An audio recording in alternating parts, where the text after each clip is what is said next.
Hello students, due to lockdown we have to start our study with online class. Actually I am going to start the very first chapter of standard 7 from civics, that is democracy.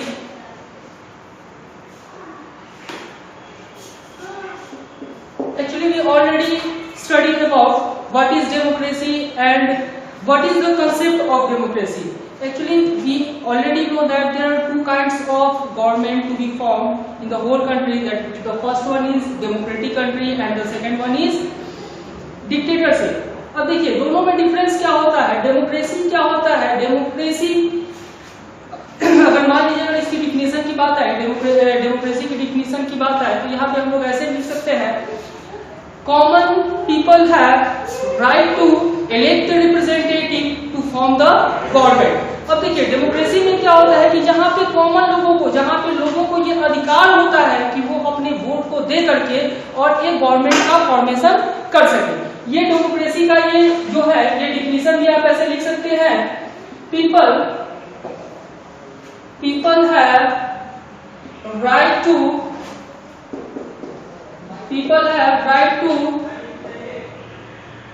elect representative to form the government. Okay, अब बारी आती है dictatorship की। तो dictatorship हम लोग जानते हैं कि जहाँ पे कॉमन पीपल के पास कोई राइट नहीं होता है कि नहीं, वहाँ पे क्या होता है, गवर्नमेंट होते हैं, गवर्नमेंट ही अपना पूरा आइडिया लगाते हैं, या फिर किसी भी तरह का अगर लॉ एंड ऑर्डर की बात है तो लॉ एंड ऑर्डर भी वो लोग खुद अपने ही हिसाब से इम्प्लीमेंट करते हैं। अब बारी आती है हमको एक्चुअली पढ़ना है इस चैप्टर में डेमोक्रेसी के बारे में। तो डेमोक्रेसी का कंसेप्ट जो है हम लोग पहले से भी प्रीवियसली भी हम लोग पढ़े होंगे, that our constitution has given us some fundamental rights.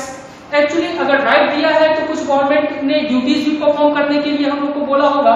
तो इससे पहले कि हम लोग डेमोक्रेसी को स्टार्ट करें, first of all we have to differentiate between rights and duties.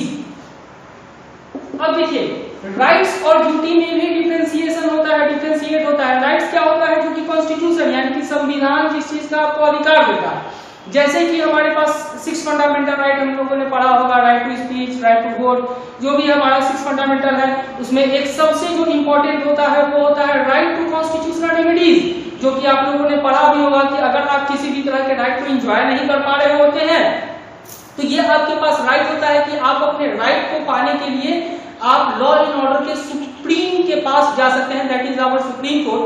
अगर आप किसी भी तरह से अगर आपका फंडामेंटल राइट वायोलेट हो रहा है या फिर आप अपने राइट को एंजॉय नहीं कर पा रहे हैं, तो आप उस अपने राइट को डिमांड करने के लिए, उस राइट को एंजॉय करने के लिए आप डायरेक्टली सुप्रीम कोर्ट के पास भी अपने राइट को लेने के लिए जा सकते हैं। ड्यूटीज क्या होता है, अब मान लीजिए जब हमारा कॉन्स्टिट्यूशन जब हमें कुछ अधिकार देता है तो हमें कुछ काम भी देता है। अब जैसे ड्यूटीज में क्या होता है, we have to honour our national anthem, we have to honour our national flag. जो भी एक कंट्री मैन के तौर पे, एक देश हित के तौर पे हमें अपने देश का जो भी हमारा हेरिटेज है या फिर देश का हमारा जो भी इम्ब्लम है उसको क्या करना है, हमें प्रोटेक्ट करना है, हमें उसे ऑनर देना है। तो these are the difference between rights and duties.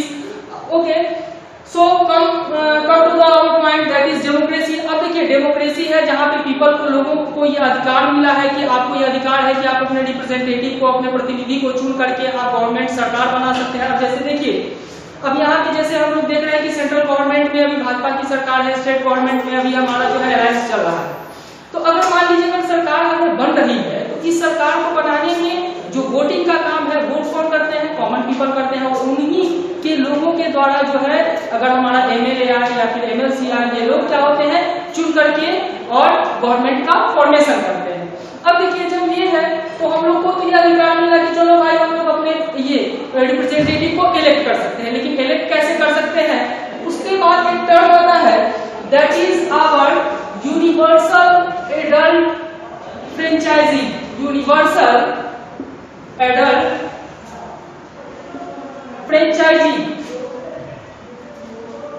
Okay, universal adult franchise.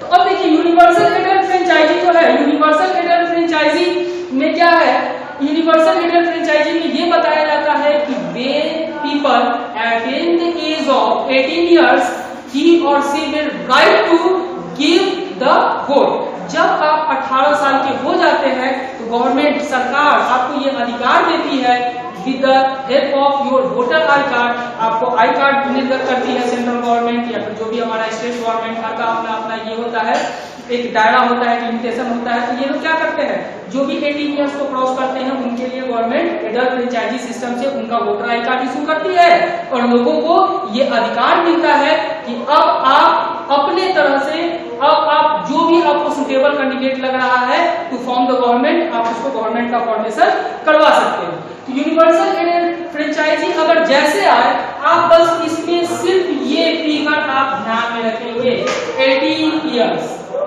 अगर आप 18 इयर्स को अगर कंसेप्ट में लेकर के चलते हैं तब आपको कभी भी यूनिवर्सल एडेड फ्रेंचाइजी को समझने में कभी भी मुश्किल नहीं होगी। अब बारी आती है आफ्टर यूनिवर्सल एडेड franchise we have different procedures. After that अगर आपको मान लीजिएगा वोट देने का अधिकार मिल जाता है आफ्टर 18 इयर्स, तब क्या होती है प्रोसीजर, तब फिर इलेक्शन की बात आती है। इलेक्शन होता है, फिर उसमें पीपल्स लोग इलेक्शन का प्रोसीजर है, उसमें जो रिप्रेजेंटेटिव होते हैं वो खुद को नॉमिनेट करते हैं, है कि नहीं। So with the help of our online class in next video I am going to give you detailed information about the election procedure in India. So at last I want to say that due to this viral infection, stay home, stay safe. Thank you so much. We will meet in our next online classes. Till now, thank you so much. Bye.